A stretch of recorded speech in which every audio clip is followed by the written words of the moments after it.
Bonjour, je m'appelle Ange et je suis très heureuse de vous retrouver aujourd'hui sur ma chaîne sur un nouveau tutoriel sur les effets spéciaux. Aujourd'hui, on va essayer de faire un effet néon sur Illustrator. Alors sans plus tarder, on y va parce que comme je dis toujours, moins de blabla et plus d'action. Alors je vais commencer par ouvrir mon logiciel Illustrator.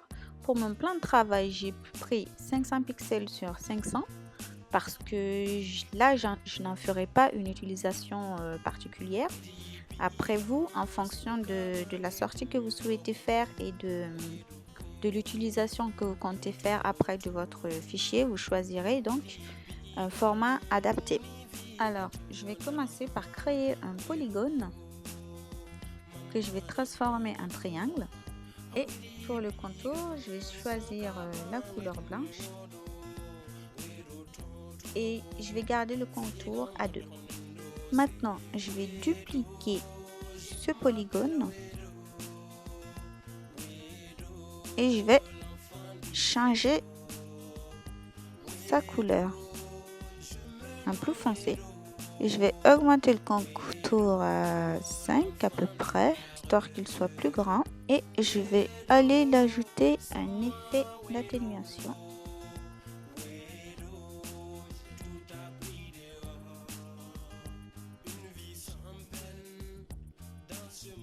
Et je vais encore dupliquer celui du dessous avec l'effet du flou gaussien. Et je vais augmenter son flou gaussien pour que ça soit beaucoup plus diffus. Je vais le mettre à 40. Voilà. Et je vais diminuer un peu son extension. 4, ça m'a l'air pas mal. C'est plus naturel. Alors, une fois que ça se fait, je vais surtout dupliquer le polygone du haut, c'est-à-dire le triangle qui n'a pas d'effet de flou gaussien, celui que j'avais mis en couleur blanche. Je vais le déplacer dans le calque 2. Je vais fermer celui-là. On n'y touche plus. Et maintenant, on va travailler avec ça. Alors là, je vais déjà commencer par l'agrandir un peu et à changer sa couleur. Je garde le contour à 2 et je vais garder le blanc pour l'instant. Je changerai la couleur sur le suivant que je vais dupliquer et rajouter du flou gaussien. Je vais prendre une couleur plus rouge pour l'effet de lumière et je vais rajouter également l'effet de flou gaussien dessus. Et je vais les baisser à 1, le contour, et je duplique celui qui a le flou gaussien. Je fais comme avec le bleu, je duplique et plus je duplique, plus j'augmente légèrement le contour et l'aspect du flou gaussien. Il me donne un rouge un rouge que j'aime pas beaucoup. Je vais dupliquer une 4e fois. Celui-là, je vais le passer par-dessus le blanc.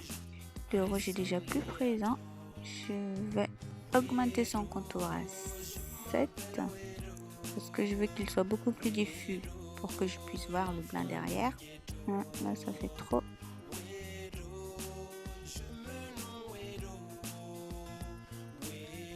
Voilà, là, ça rend déjà mieux. Avec le violet, je vais donner une illusion de lumière qui se croise, tout en laissant voir la petite base de lumière, le blanc, qui fait d'office de base de lumière. C'est déjà pas mal. Mais pour que la couleur ressorte encore plus, je vais mettre un fond derrière. Alors, vous voyez, ça commence à venir. Plus la couleur est foncée derrière, plus ça va faire ressortir votre couleur. Là, c'est déjà beaucoup mieux. Alors, vous pouvez mettre un fond avec des morceaux de bois et tout ça. Là, ça fait déjà néon. Ça fait 2 devantures de barre. assez sympa. Je sais pas ce que vous en pensez. Moi, j'aime bien comme ça. Et je peux même rajouter un petit texte. Et n'oubliez pas, plus vous dupliquez les polygones, plus vous les floutez et plus vous augmentez leur expansion pour donner un effet de flou lumineux. Et le cœur doit toujours être plus net que les contours. Et plus votre fond de couleur est foncé, plus vous aurez un effet néon. Et ça y est, c'est tout pour aujourd'hui. Merci beaucoup d'avoir été avec moi. Si vous avez aimé la vidéo, n'hésitez pas à me le faire savoir juste en dessous. Et si vous avez des questions, laissez-les-moi en commentaire. Dites-moi également ce que vous en avez pensé et le sujet que vous aimeriez peut-être qu'on aborde la prochaine fois. Merci, au revoir.